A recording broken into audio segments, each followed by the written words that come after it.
សូមគោរពជម្រាបសួរបងប្អូនសាជាថ្មី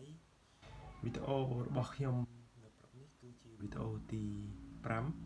5ដែលជុំមិញហ្នឹងខ្ញុំធ្វើវីដេអូទី3គឺនិយាយអំពីក្មេងៗហើយវីដេអូទី4ព្រឹកមិញគឺខ្ញុំនិយាយអំពីការដាំដំណាំកាហ្វេនៅចំការខ្ញុំថតហើយប្រើកាមេរ៉ាទូរស័ព្ទដែលខ្ញុំទិញថ្មីនេះបាទហើយខ្ញុំថតកាមេរ៉ា selfie ដោយសារកាមេរ៉ានៅខាងមុខគឺថតអត់ច្បាស់អញ្ចឹងកាមេរ៉ា selfie នេះវាលាសំឡេងតិចបាទអញ្ចឹងវីដេអូរបស់ខ្ញុំថ្ងៃនេះគឺជាវីដេអូទី5ដែលខ្ញុំនៅតែនិយាយដដែលចំពោះក្មេងដែលជិះម៉ូតូលឿនបាទដូចព្រឹកមិញពេលដែលខ្ញុំរៀបចំបាយហើយនឹងកត់លុយដែលខ្ញុំបានចំណាយនៅក្នុងកុំព្យូទ័រ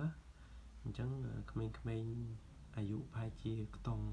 10ឆ្នាំថាប្រពន្ធកុំខ្ញុំទី1ហ្នឹងណាវាជិះម៉ូតូលឿនមែនតើហើយមិនដឹងជាម៉ែឪវាដឹងឬក៏អត់ហើយវានឹងជិះម៉ូតូស្រូ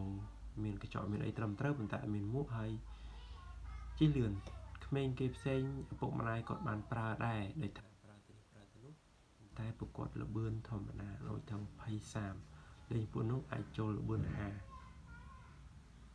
ថាលបឿនខ្លាំងហើយរោខុសខ្លាំងទៀតអញ្ចឹងខ្ញុំអត់ដឹងថាឪពុកម្ដាយពួកគាត់បង្កើតកូនមក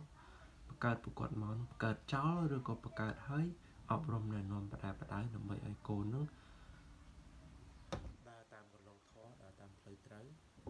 ឬក៏បង្កើតចោលទៅទេមិនបាច់បដៅវិញទេគឺថាឃើញវាខុសក៏ខុសដោយទាំងខុសទៅគិតថាខុសគឺសង្គមអ្នកនាំឲ្យខុសប៉ុន្តែខ្លួនឯងអ្នកបង្កើតគេអត់ចូលរួមក្នុងការអប់រំណែនាំបដៅកូនទេបាទអានេះជារឿងមួយផ្នែកដែលតកតងនឹងឪពុកម្ដាយរឿងមួយផ្នែកគឺសម័យខ្លួនដែលខ្ញុំនិយាយមិញថាក្មេងខ្លះឪពុកម្ដាយគាត់ឲ្យជិះម៉ូតូដែរប៉ុន្តែក្នុងបឿនយឺតអញ្ចឹងគឺជាអត្តចរិតរបស់ក្មេងជាការណែនាំរបស់ឪពុកនិងទី3គឺជាការទទួលខុសត្រូវរបស់សង្គមមានន័យថា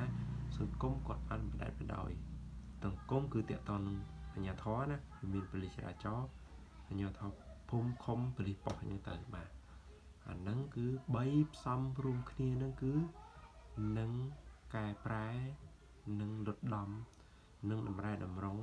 កូនក្មេងនៅពេលអនាគតបាទអរគុណជម្រាបលា